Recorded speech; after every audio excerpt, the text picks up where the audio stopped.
قلوب زادها الحب نقاء قد أتينا وبشوق للقاء نطلب الله علوا وسنا إننا قوم laba qof oo jamaca wada soo tukaday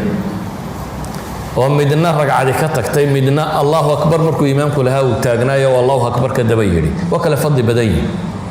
ka imaamka dabadiisa taagnaayo markuu Allahu akbar yiri wuxuu nabigu leeyahay 40 maalmood hadaad Allahu akbar taa gaadhaan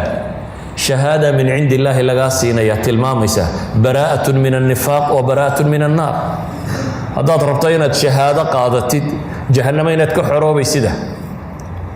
ama munaafiqnimo inaad ka xoroobaysiya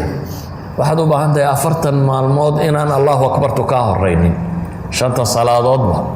inaad Allahu akbar ta imaamka la taagnaatid ma hayna jamaca soo halashid waa inaad Allahu akbar ta la xidhatid idan acmaashu iyadoo salaad la wada tukaday bay kala fadli badan yihiin